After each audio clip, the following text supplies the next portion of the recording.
Hey, everybody, and welcome back for another episode of The Overlay, a poker podcast brought to you by CCG Poker and Paramount Social Club. Hey, Brando, what's up? What up? Today, we're going to continue on our mini-series of the toughest premium holdem hands to play. 21 seconds. That's the new record of how fast I get. Episode? Yeah, because normally like the over and under is like 5 minutes. This is like right. super Normally fucking... we have to talk about the previous weekend in Texas, right? The weekend coming up in Chicago, right? The weather, a little bit right. of politics, right. and then we get into it. Yeah. Yep. Yeah, I'm skipping all that today because I find that Jacks should be number one on this list, and it's not. It's number 3 of toughest premium holdem hands to play. I think that if they had the list that was like the most painful holdem hands to play, okay, that's Jacks is on top of the list. That's Just true. The pain.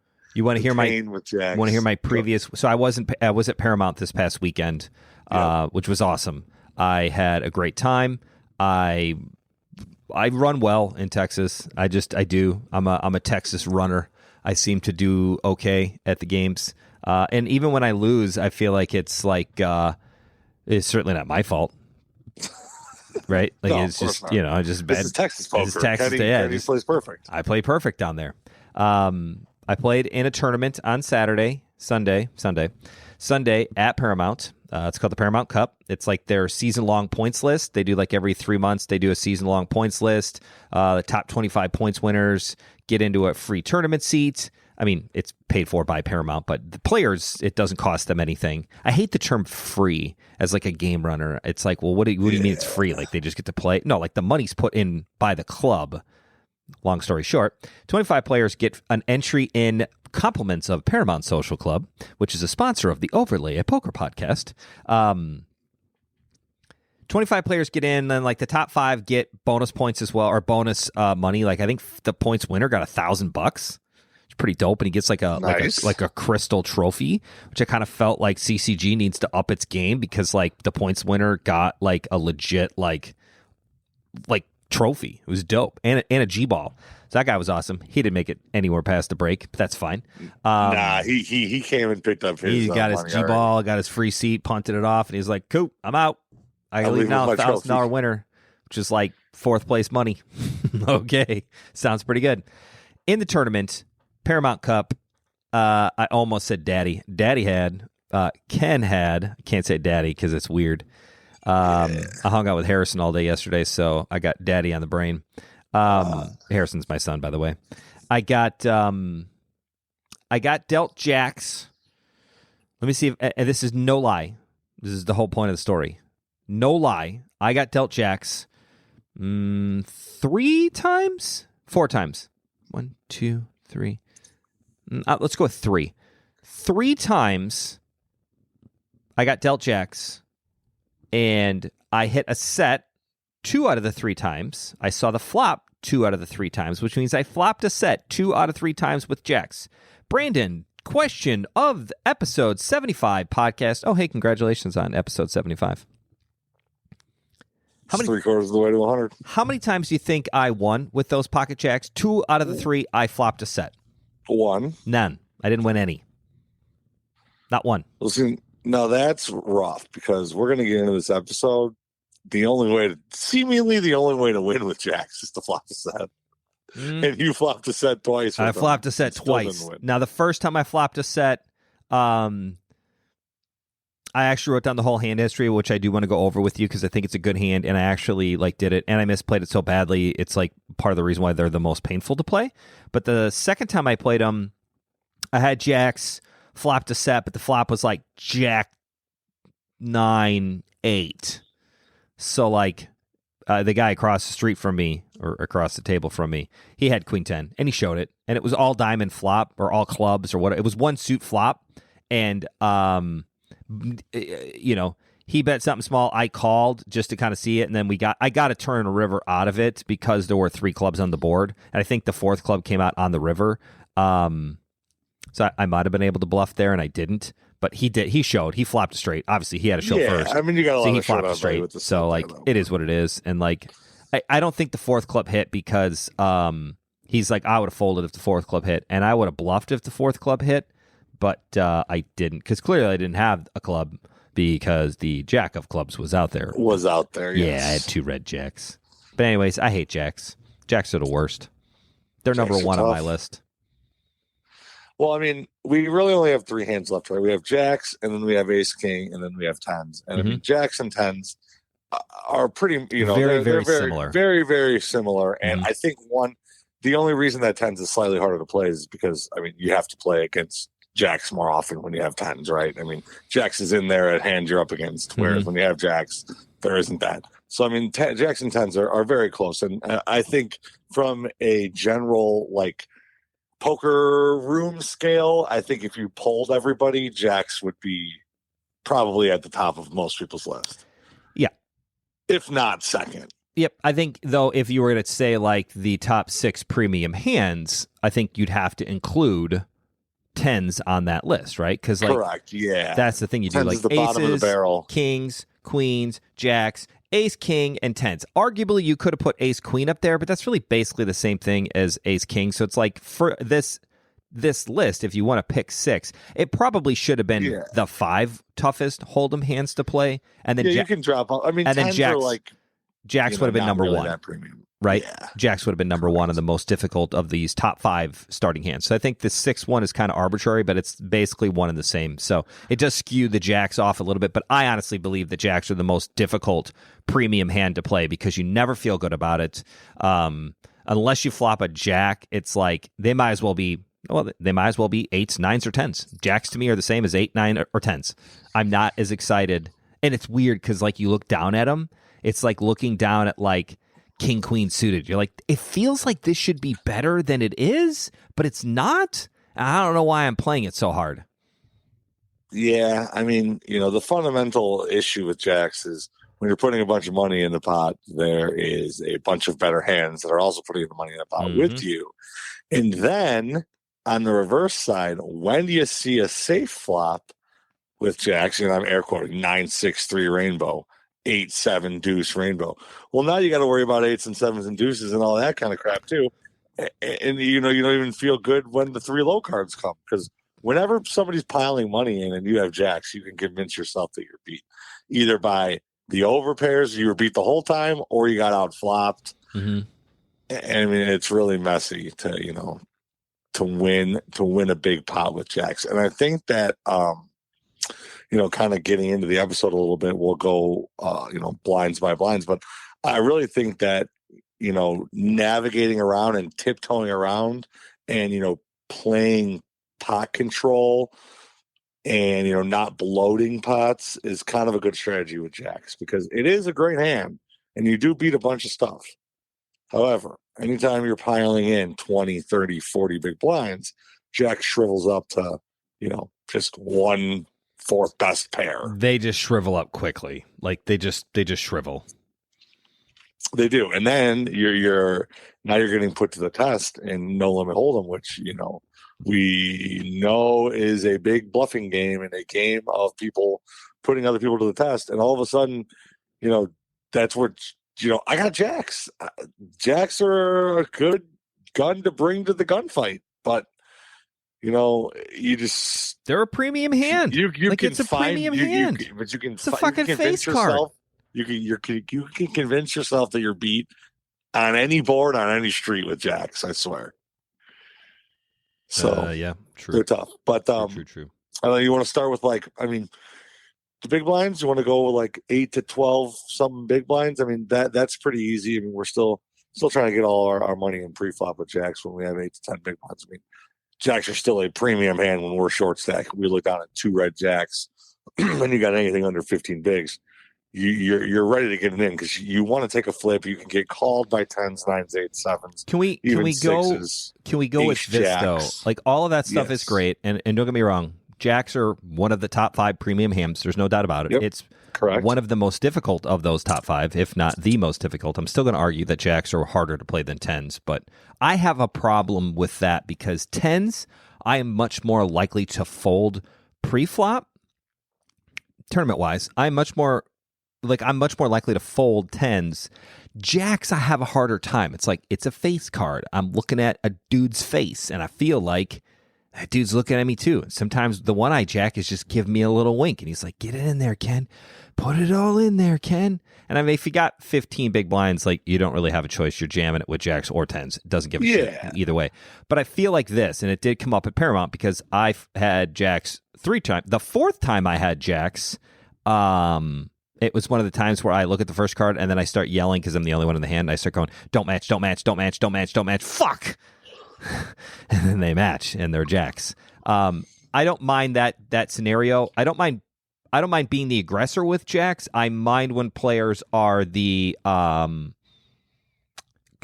find it much harder to call with Jacks. Is that a silly thing to say? Is that like calling off with Jacks is a lot harder to do. You feel pretty comfortable saying, all right, I'm 3-betting all in here. I'm all in. Yep. I got whatever. Sweet. You got me beat. You got to have queens, kings, or aces, like, or great. races. You win. Like, it was destined to not happen. It is what it is. I don't mind. But go ahead. I sorry to derail there. The whole thing. You're good. I mean, the thing with 10s is they are really a borderline premium hand. And I mean, for us Omaha guys, we're going to treat 10s as like kind of shitty. Like, we're going to treat 10s like almost set mining them only. Right. And we don't really count 10s in the straight premium top of the creme de la creme of hold'em hands. And I think that's because we're like bad at playing them and we always just want to find an excuse to fold them. So we just tend to tread lightly and play those hands like set mines. And I mean, that's a strategy that I would say a lot of poker players use. And you know, getting rid of 10s, and the 10s and Jacks is kind of the cutoff, right? That's kind of where you know, if there was 10.5s, that's right in the middle of you know, Jacks you don't really want to fold because you think it's a premium, where 10s you feel like everything's beating you and you know you don't want to put in any money. And that's really the fundamental difference between Jacks and 10s is, in my mind, Jacks are a premium, and in my mind 10s are like a, hey, if I get 3-bet here, I'm just gonna fold, because if I don't flop a set, I ain't going to be able to play it post flop anyways. And I think that is the general good strategy. If you're not comfortable playing 8s, 9s, 10s, even Jacks, then just play them like set mines. And I mean, you know, play small pots with them. Don't try and pile money in the pot. If you're, you know what I mean? And Jacks I kind of set this up in the previous episode. Jacks are one of those things that's so situationally dependent, and you can have Jacks in the exact same tournament, in the exact same spot, with the exact same chips, in the exact same room. But if one guy opens and another guy 3-bets, you're folding. Whereas if the maniac opens and the short stack goes all in for 9 big blinds, well, now you're going all in for your 21 big blinds. And it really, you know what I mean? Like, you have Jacks, it's the same spot in the same tournament. But because the old guy folded and the maniac raised and then the shorty jammed, you're now putting money all in. Whereas if the tight guy raised and then another guy re-raises him, well, now you might just be folding Jacks. Right. In the exact same, you know, just depending on who opened before you, or the action before you, or the players and the stack sizes of the actions before you can affect your action. And that's, you know, something we haven't seen before, because all these premium hands are kind of cookie cutter, you know? I mean, you got aces, kings, queens. We're trying to do whatever we can to pile all the chips in the pot. But now with Jacks, there's times where we're just mucking them pre. And then if it goes a little bit differently, there's times we're putting our 24 big blinds all in pre. Right. And that's why Jacks are so hard to play, because you have to figure out which time it is to pile 24 bigs and which time it is to just muck and see another hand. And that's the pain in Jacks in a nutshell. When you got the maniac guy who's been going crazy, raising you, and then you stand back and he gets it in and he's got kings. You go, well, you know, figures the one time this guy's actually got kings, I got Jacks. Right. That's why I hate Jacks.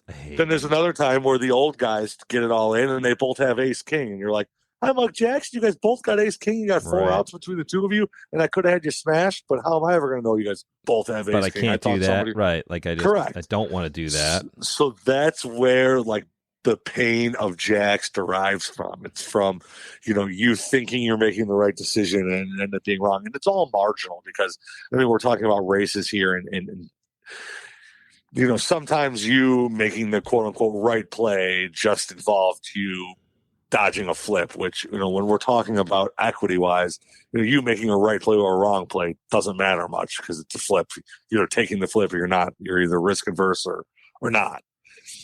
And, but then there's other times where, you run into aces or kings and queens and you fold and it feels so great. I got away from jacks. Jack sucks. There's 99 to play. There's 99 ways to play jacks and they're all wrong. I mean, that's the quote. That's the quote at CCG. And I mean, there's a lot of truth to it because there really is no set way to play jacks. Nope. You really have to look even when you flop all your surroundings. Even when you flop a set, sometimes it's still not even good. See, now I was just going to you kind of derailed my situation here because my whole plan on the post-flop play was like, jacks are pretty easy to play when you flop a set. Tough to lose. Tough to lose when you flop a set. You want to hear my story and how I misplayed the shit out of it? Yeah, I want to hear it because, we might as well just throw a little, hand history in here for and this people. Is good because, I legitimately, wrote it down. I wrote down the, I wrote down. Where we at? Did you write it down? I wrote it down. Oh, okay.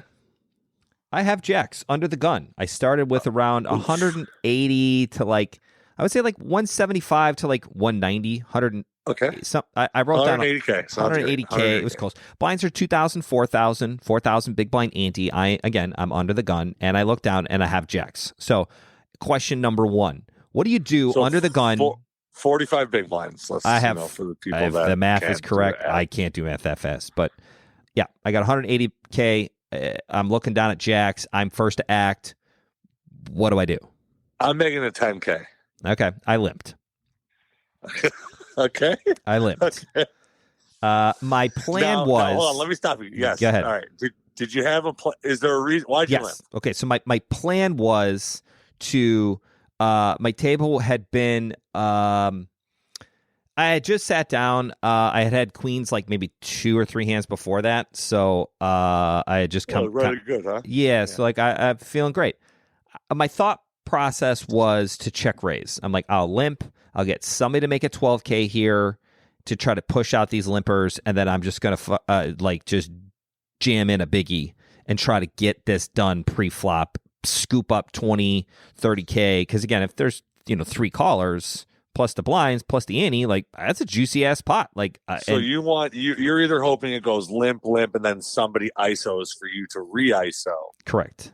Or somebody make a raise and then maybe get a caller or 2. Right. So you either want to start the limp train and somebody raise for you to put it back on them. That was my plan. Or somebody raises and you get a couple callers. Now you can punish. What happened was I ended up going 5 ways to the flop. Okay, so that's the worst. So in that situation, our jacks just shrivel to literally 6s. So my thought process between jacks and 6s. my thought process, my thought process with my mid tournament kind of limping with jacks under the gun is one of 2 ways. One, if I get an opportunity to raise pre-flop again, meaning I'm gonna limp raise. My goal was to just limp jam if I had to. I was just willing to I'm gonna rep. I have aces or kings, and if I actually get against aces or kings, at that point in the tournament, I had a pretty big chunky stack. So I had most of the table covered. The only time I would be worried is if the 9 seat, they play 9-handed, the 9 seat had then had re-raised, then I would be a little nervous because he was the only one really at the table that had me covered. So really effective stack is going to be less than 45 big blinds. Anybody else is going to be pretty much less than 45. Yeah, everybody else is right around the 100K, 120, 70, okay, so 60. Between 18 and 30 big blinds, everybody else is right. So my plan was twofold. Okay. One, I was going to limp raise whatever I needed to raise to try to take it down pre-flop or get it all in and just see 5 cards and see what happens. Second choice would be if I ended up with 4 limpers, then I'm just okay, fine.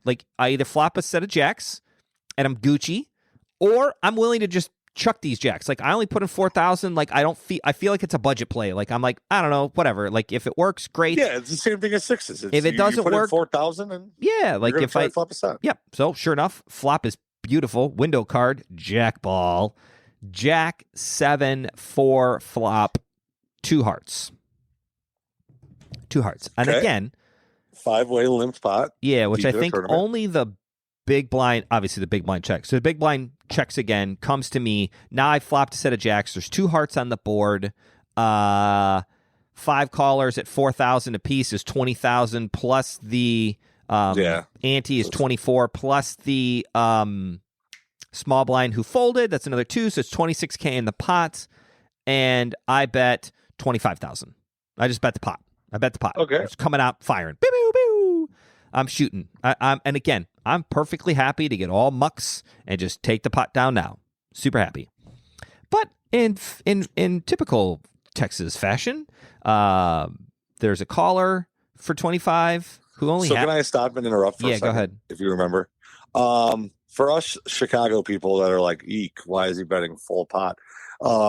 I think that you got to realize that the action in Texas is a little bit different. And everything. It's bigger. So like, and you think that like, oh, it's Jack 7-4. Like you would love it. You have a top set. You want to get action from, sevens and fours and open enders and flush draws. Well, those guys that are calling half pot in Texas, they're calling full pot. Are calling full pot. Yep. Those guys calling half pot with 5-6 are calling full pot. Mm-hmm. And obviously those guys with flush draws are calling. So I do, especially in Texas specifically, sizing up is okay a little bit more because people just do not want to give up those hands. They are playing them out.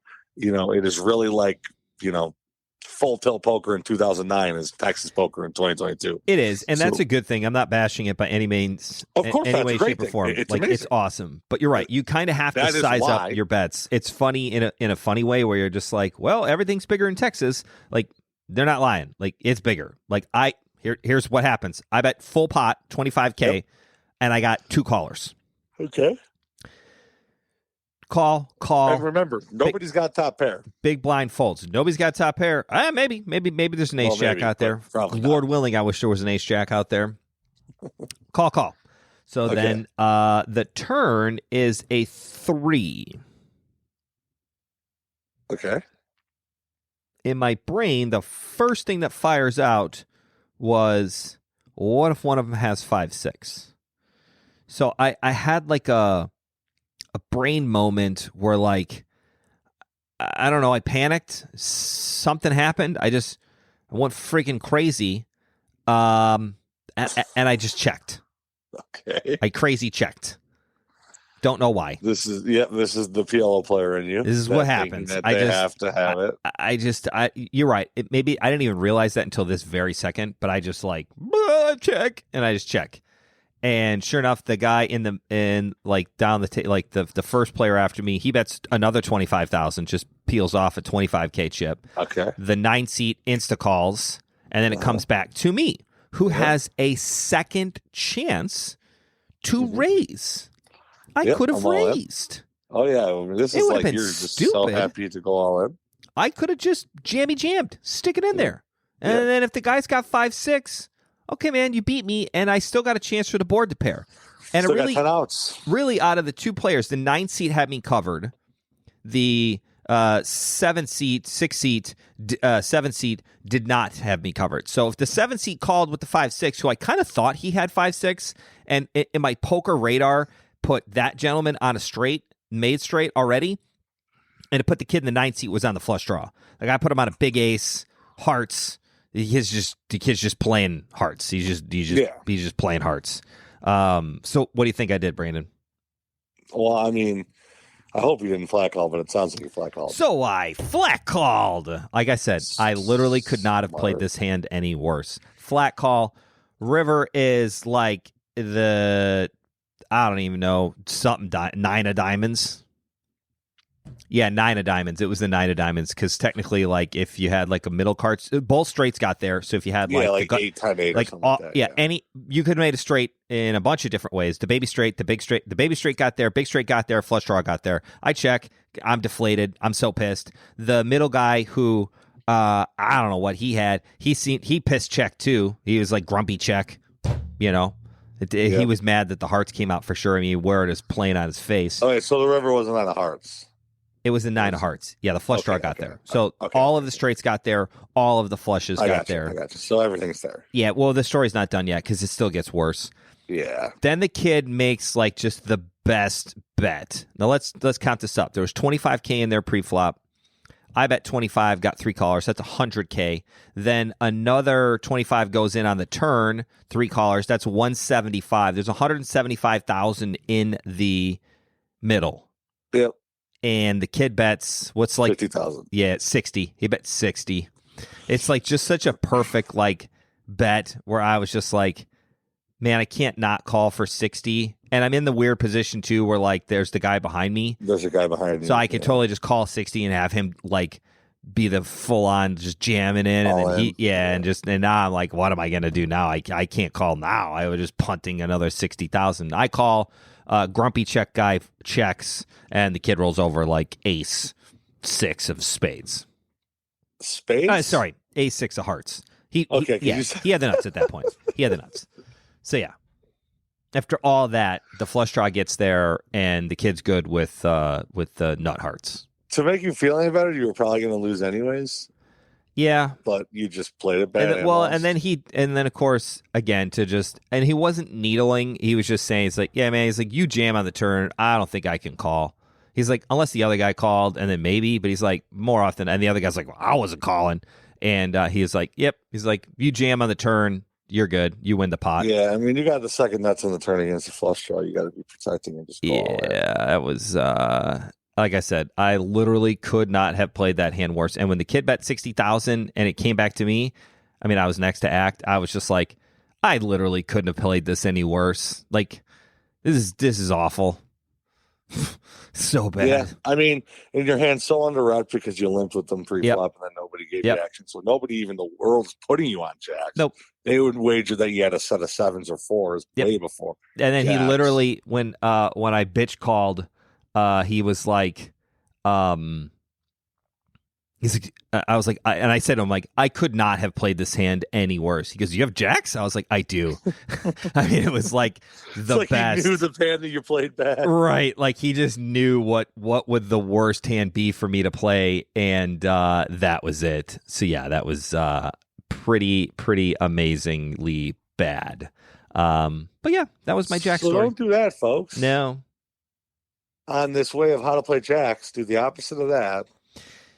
Raise pre-flop. I should have raised pre-flop. When you have I should have jammed if I wanted to. If I was gonna, I should have jammed on the flop. If I guess I did. Flop's fine. Not the flop. Sorry, I did bet the flop. I should have jammed on the turn when the straights. If a guy had 5-6, you just win, sir. Like, sorry, I'm not good enough. Like, I should have just continued. I slowed down, and as I slowed down, it ended up costing me more. And I even had an opportunity to raise again, and I didn't. So bad. And then later on in the tournament, and it was so funny. Same kid. We get moved. We're down to 2 tables. There's like 18 players left, 17 players left in the tournament. And now at this point, I've still got around like 250, but the blinds are 10-20. So like I'm floating around like 8 to 10 to 12 big blinds. Like I pay a couple rounds. I'd win one round. I mean, nothing's really happening. I'm stuck at that like 10K mark, 10 to 12 big blind mark. Think I was the big blind. He bets like 100K, and I think the blinds were 25,000 to 20. Man, he bet 75,000 or something. And of course, sure enough, I look down and I have jacks, and I ended up mucking them. I was like, I don't have the heart to play jacks again. Maybe it was a bad move. Maybe I should have just called and just it's like you said, if you run into a bigger pair, like it is what it is. Like I couldn't help myself. I folded them. I couldn't do it. I was like, I can't be around jacks. I won't do it. Ladies and gentlemen, the pain of pocket jacks. I mean, I literally folded pre-flop. Now, granted, I probably would have gone all in if he'd have limped. So if he'd have like limp caught me with like aces or kings or queens, then he just trapped you. Then he trapped me, and then I would have felt better. It's a trap. It would have been fine, but he bet, which probably put him on like a big ace king, ace queen, ace jack. Which I guess when you have jacks, the best thing you could see is ace jack, right? Yeah, I mean, yeah. Oh, yeah, you want him to have ace jack, then you're 70-30. And I mean, taking races with jacks is just part of the game. It is. I couldn't do it. As it turned out, it worked out well for me.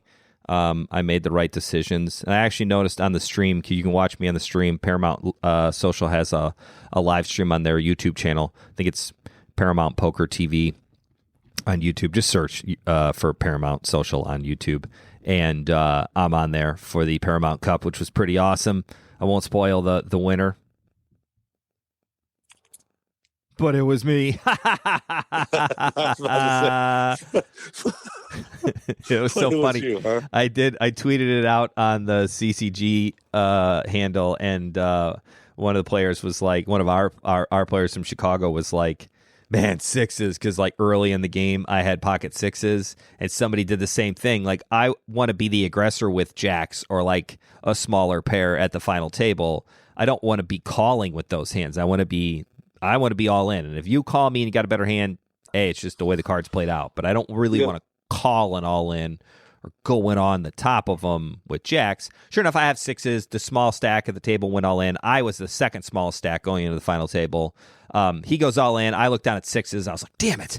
Wish I had done that first.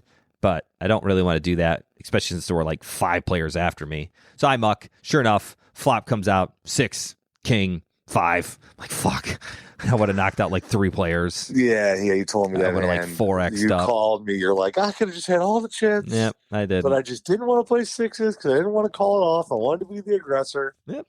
Trying to play good. Listen to the podcast. Doing what I'm supposed to be doing. And you won anyways, so don't be results oriented. Can you go over those stats for the jacks against like a 10-handed tournament table? Like what they are? First off, jacks randomly, there's 12% chance that somebody has a bigger pocket pair dealt than you. So, I mean, really? 1 in 10. Yeah, 1 in 10 that somebody gets, they're just a random hand. You got jacks. Odds that somebody has kings, queens, or aces, 12%. So I don't really know what that stat does. I mean, you don't really want to carry that into battle when, like, you're getting 3-bet, 4-bet, 5-bet, then they flip over and they got aces. You're like, damn, I thought there's only supposed to be a 12% chance they had a better hand. Like, that's not what that's saying. That's just more of like a general stat. Statistical. Don't use that in your arsenal. But yeah, 12% of the time, it's like, what are the odds that you flop a flush? 1 in 168, and then somebody else has to flop a flush too. But that doesn't mean that it's like 1 in a million that you got flush over flush. That's not what that means. Anyways, so now they Poker 888 had an article that they came out with that said that you are 12%. So you just have 12% equity with jacks in a 10-handed game. 12%. Wow. 19% equity in a 9-handed game. Running all the way up to 40% equity in a 4-handed game, 50% equity in a 3-handed game, 78% equity in heads-up poker. So you can really see those equities when you get down into 5, 4, 3 or heads-up action. Those equities really shoot to the moon. But your equity in a 9-handed game is only 19%. I mean, you're going to lose with jacks 4 out of every 5 times in a full-ring game. So keep that, keep yourself. Run that by me one more time. What's the odds? What's that last thing that you just said? If you're only going to win, you're going to lose with jacks 4 out of 5 times in a 9-handed ring game. Ugh. You only have 20% equity with jacks. I think my over is just be prepared to fold jacks. Just like they're the worst. They really are. I feel like more tournament lives go down with jacks. They do, and I think that there's a difference between your chip stacks of like having, like, you don't want to play too tight, right? I mean, you don't want to sit there in the 10K WSOP and like only play queens or better, and like every time you get played back and just muck. Like, that's not what you want to do. That's how you're going to get run over. I feel like that's a little bit of what I did this year, and I felt like I was getting run over, and then I kind of switched gears, and then I kind of stuck it in too light with ace jack on ace 7 deuce, and the guy had ace queen. And there's a balancing act of like when you need to go to battle with jacks and when you don't need to. And I think when you have, obviously when you're short stack, you need jacks. You want jacks. You look down at jacks and you're happy about them. You're going to go all in. And either way, one way or the other, win or lose a tournament, you feel good about what happened there with jacks. Yeah. Then there comes a different area of the tournament and a different chip stack where jacks are fun to get involved with, but we're not trying to put in 30, 40, 50 big blinds, especially pre-flop, in there with jacks, because now we're just unnecessarily punting away. So there's a fine line between just like getting run over and punting. And that fine line really is small. And so you need to kind of, maybe ask yourself, do I need to be getting involved in a big pot here with jacks? When there's 2-hour levels and you have 110 big blinds, the answer is unequivocally no, you don't. And, so then play your jacks like you don't need to get involved with them. When you got 22 big blinds somewhere else in a tournament, when you're not even close to the money, hell yeah, get involved with those jacks. When you're on the money bubble and everyone's stealing around from you, but you're really comfortable and have way enough chips, sweet. Go to town with jacks, play them like the races. Put pressure on somebody with a premium hand. But then there's other times where, even if you think that they're stealing from you, even if their hand range is a little wider than it should be, and, they have bluffs in there, you can let them bluff you. You can muck jacks. I mean, you can live to see another day, and you don't need to go down fighting with jacks always. And I think that's a good, rule to go by. Is, ask yourself, do I need to get involved here in a big pot? If the answer is yes, then go fight. If the answer is no, tiptoe around, maybe limp, maybe try and flop sets, maybe and then the old guy punt call the whole way down and lose. Don't do that. Don't do I what wasn't Ken talking does. about the way you played jacks. No, that was terrible. Good God, am I so mad? Oh. I don't know. What else you got for jacks? You got anything? I mean, we saw a hand history on how not to play jacks. Yep. I mean, deep stack poker is really when you're going to get trouble with jacks. And this is, I know I sound like a broken record, and I always tell you that I sound like a broken record, but use all the other stuff in your arsenal. Use your positioning. Use your live reads on the same guys that you've been playing with for 5 hours. Use, the fact that the old guy hasn't raised in an hour, or use that this guy's raised every hand. All the information that you could possibly compile into making a decision is more important to compute all that information with jacks than it is kings or aces, because you're just generally going to have them smoked with kings or aces no matter what they did. Whereas different situations come up where jacks can be absolutely the nuts or absolutely a snap fold in the same exact tournament in the same situation with the same chip stack. So there really is no cookie cutter way on how to play jacks. They're all wrong. No, they're not all wrong. They're not all wrong. But, 99 problems. But there is definitely some high variance routes, some low variance routes. And in general, you're going to kind of want to pick something in between those two.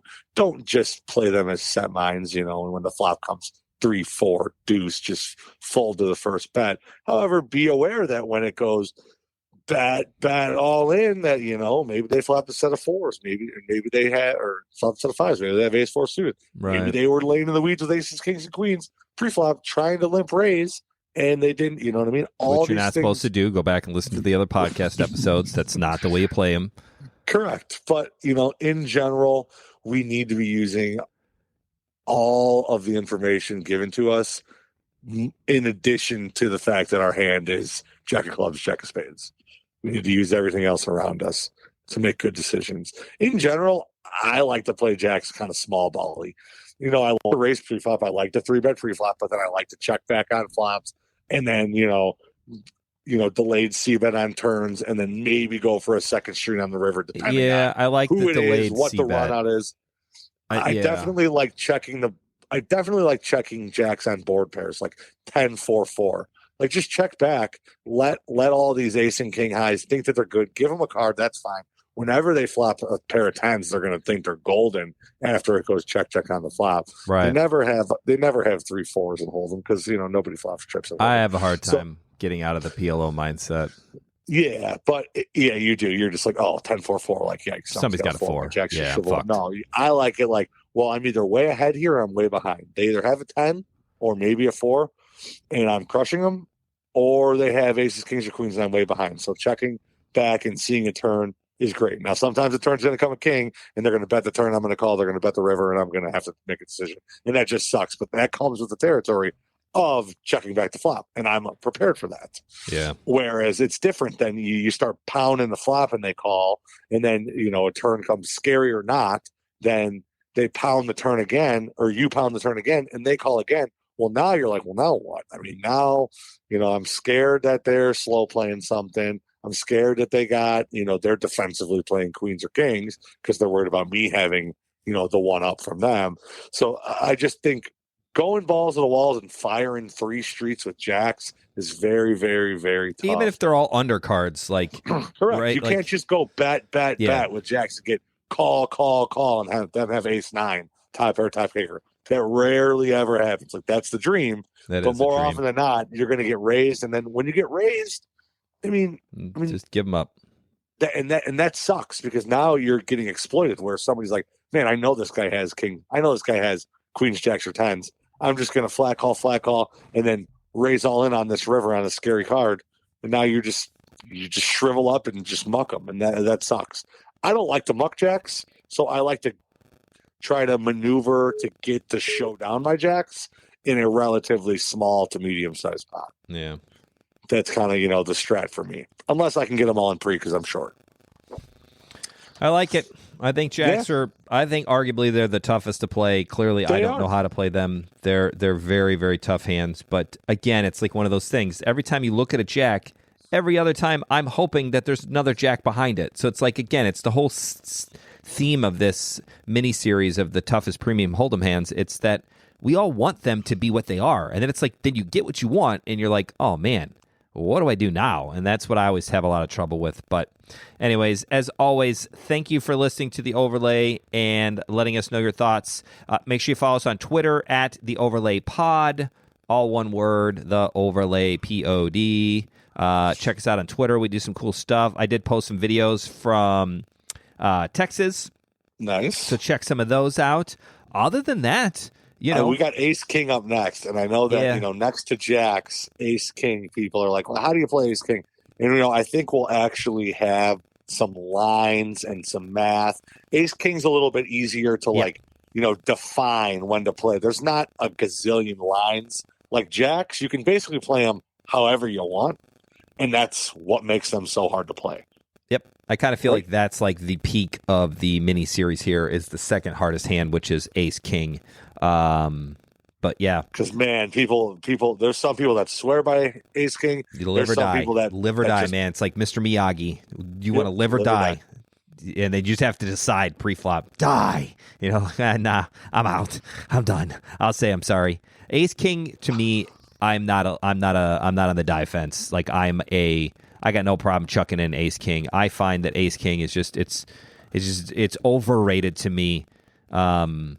I think I secretly hate all premium hands when I have chips. You just want to have 7. I just want to have shitty cards. Yeah, I really don't want good cards when I have chip stack. I want ace king when I have like 12 big blinds because then it's easy. Then I just jam it all in.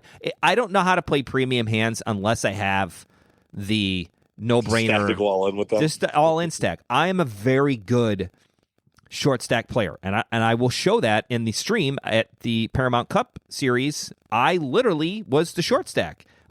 There was no real post-flop play. It was all pre-flop play, and I'm very good at that. I know what I want to do. I've got good feelings. I got ideas. I definitely, in my live stream, I definitely was limping a couple of my bad hands and then folding so that I could get a limp in and try to get a raise and then actually have a real hand, which was great. Nice. So I did that, and actually I got the chip leader to go all in against me when I had $1 million in chips, and we were all pretty even, and like maybe 2 out of 6 hands I had limped folded to an all-in, and then I limped. The guy next to me limps, and I was like, yeah. And it comes back to the big blind. I was the button. I limp. Small blind limps. He looks down and just snap all-ins for 1.7 million. I got 1.2 million. I was like, call ace 10 suited. I mean, that's what I wanted it to happen. And what did he have? He had like king 4. No, he had, there you go. He had king 10. We were sharing a card. Oh, even better. Even worse. Yeah, so like he was down to 3 kings, and I was still nervous as shit. But it was great. So yeah. So ace king next. Ace king next. And in a tournament, I'm a die by ace king guy. Really? Cash game guys, I don't really care too much for ace king. In a tournament, I'm ready to put all my chips in. Ready to rock we'll and get roll into with that them. next week. Yep. Ace King next week. Thank you, as always, for listening. Hit us up on Twitter, and we'll catch you down in Texas or up in Chicago, wherever you might be. And occasionally we even go to Vegas. Come and see us. We'll check the Twitter feed. It's what we're Twittering. It's what we're Twittering. Leave us out, Brando. Farewell, all. See you at Bridgeview this weekend. See you, everybody. Bye.